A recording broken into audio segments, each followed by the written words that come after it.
Hello, and thanks for stopping by the summit here today on Southeast Sportsnet. Hi, I'm Joey McWilliams, and it is a privilege to get to visit with the Assistant Commissioner for External Relations for Conference Carolinas, Brian Hand. And Brian, I know, listen, it's got to be an exciting thing, as I've been mentioning in recent videos, just to be able to talk about sports. This is where it gets to be fun now. And the conference announced on Monday the plan for the fall championships that are set now to take place in the spring of 2021. Can you bring us up to speed? Yeah, first, thanks for having me. It's great to be here. And you're exactly right. I think that's the best way to put it, is that it's just excitement. I mean, right, obviously you wish that everything was normal right now and that we were playing games at this point in time. But at the same time, it's pretty exciting to be able to unveil what a crazy spring's going to look like with the fall championships in the spring, but at the same time, just to kind of show unique models that we've been able to come up with in Conference Carolinas by the work of so many. And just, I think it's going to add, a lot to the student athlete experience in the spring, and just kind of showcase our student athletes a little bit more. And I hope so. And I know the student athletes really are the priority here in getting all this done and taken care of. And it looks like you guys have done just a great job. What does this mean then with respect to the championships that are traditionally in the spring anyway? Yeah, it just means that we're going to have a lot of championships in the spring. But, call spade a spade, I guess. But that really is what it is. But at the same time, it just means that, we're going to be able to showcase from the end of January with our first conference championship in men's and women's cross country until basically the first few weeks of May. We'll have Conference Carolinas championships going on. And, we feel like, and we know that we have a tremendous product in Conference Carolinas. And I think this will give people outside of the area, the region, and even nationally a chance to see just what it's like to compete in Conference Carolinas, and to see the level that these student athletes compete in week and week out, and just kind of over a period of time see that, yes, we have one of the elite baseball conferences in the country. Yes, we have a great basketball conference, but every sport in Conference Carolinas is really strong. One of the things that stands out to me, I'm looking through the schedule. We'll get to actually one of the brackets here in just a moment. But I think one of the things that stands out to me in particular is the fact that women's volleyball, traditionally in the fall, men's volleyball, traditionally in the spring, are going to be having their conference championships on the same weekend at King University there in Bristol. That should be interesting to watch. It'll be great.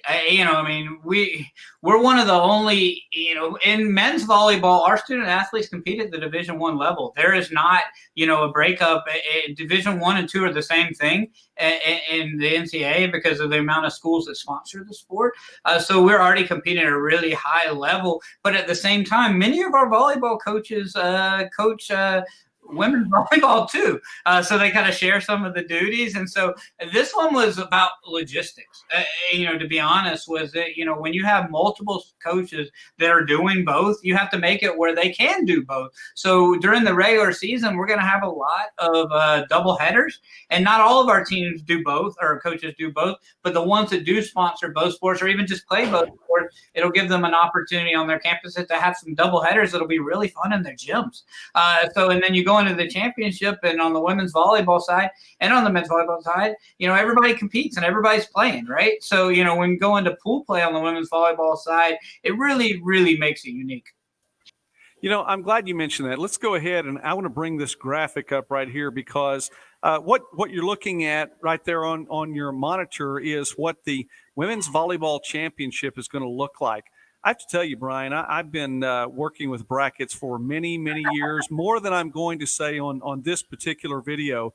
But I have honestly never seen a bracket that looked like that. We're looking at some point in here where it almost looks like that there are three teams where two teams should go. And realistically, that's exactly what it is. Talk us through that. Yeah, I can't take all the credit for I designed the bracket, but the real stewards of it, our commissioner, I know you had a chance to talk to the commissioner earlier this year, Commissioner Colvin, and Kit, our associate commissioner, Kit, he does a great job with this kind of stuff. They really were kind of the ones behind, can we make this possible? Is this something that can happen? And we designed this unique bracket, and I love it. Going back to what we were talking about a minute ago, this gives the student athletes a really unique chance. Yes, they didn't get to compete in the fall, But in the spring, they're going to do something that they've never done before. They're going to get to play more volleyball. They're going to get to every one of them is going to get to compete for a Conference Carolinas championship, and it's really going to showcase our volleyball programs, and at the same time showcase what's possible. To your point, what's possible with brackets. I can't say that that's the way we'll do going forward, because that it kind of be hard. But at the same time, I think just like everything else we're seeing in sports, in the quote unquote new normal, things are going to change. Like I said, I don't know if that'll be the way it is, but it'll at least show that things like this are possible, and you can find unique ways to involve all of your student athletes. We're speaking now with Brian Hand, who's the Assistant Commissioner for External Relations for Conference Carolinas here on Southeast Sportsnet. And I do want to encourage you to like and share this video. And please do subscribe to the channel Southeast Sportsnet. And Brian, we hear all the time, and I think more than what we want to on commercials and pretty much everywhere else in these challenging times. And I'm really ready to move on beyond these challenging times. But, in situations like what we are for administrators like you and Commissioner Colvin and so many others, it really is a different time. How does this affect your day-to-day work?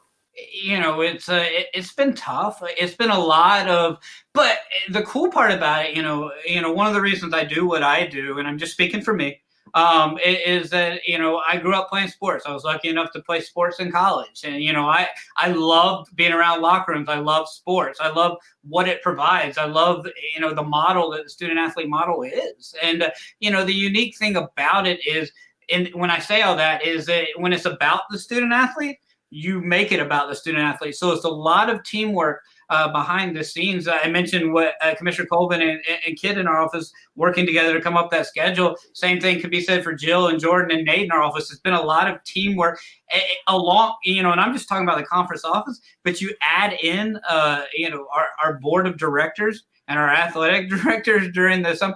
A lot of times it was weekly meetings going through all of this stuff. And, summer's usually when you're, kind of just stepping back and getting ready for the craziness, but that just hadn't been possible of late. So, to kind of put a bow on that, the really unique thing is that it's been what it's all about in sports in general, which is teamwork. And, it's been a lot of people putting their heads together to do what's right for the student athletes and for each member institutions. Because in Conference Carolinas, that's what we're all about, is trying to do everything we can to further enhance the mission of each of our universities. Brian, as we wrap up our time here, and again, thank you for being with me today here on the summit. I know that conference basketball schedule gets underway January 13th. I know also that you all have made arrangements for institutions, to have some outside competition prior to that. Of course, that's up to the institutions themselves there in the conference. But, what's it looking like then for the regular season? I know you have children. I have children. Christmas is big, but after Christmas this year, I think we're going to be even more excited once again. I think so. It's going to be another type of Christmas. You're exactly right. But it's, at the same time, I've been telling everybody I talk to in Conference Carolinas, and I'm speaking more of a communications level, get a nap in December. If you can, get some rest in, because it's going to be crazy once that all starts.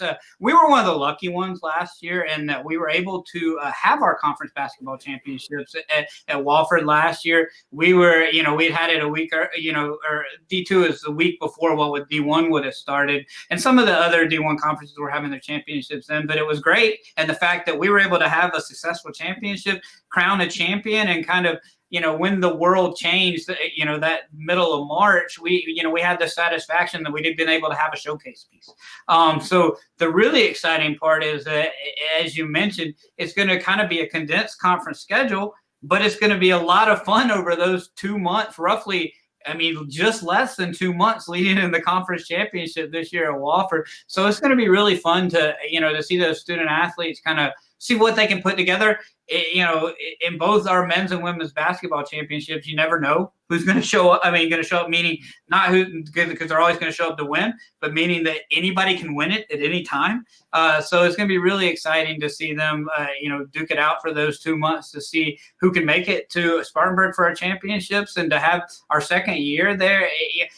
As you can tell, I'm passionate about it, and I'm passionate about what we're going to be able to do then. So it's going to be really cool. Really, in general, I'm just excited to see every one of our student athlete back in action, because I know, once again, going back to my time as a student athlete, I know how hard it probably is for them. I'm glad I didn't have to go through that, and I know what they're probably facing right now, but that makes it even more exciting what the spring's going to be like for all of them. Brian Hand from Conference Carolinas. I think that I may give you credit for this line, but I may borrow it anyway and just get an app in now.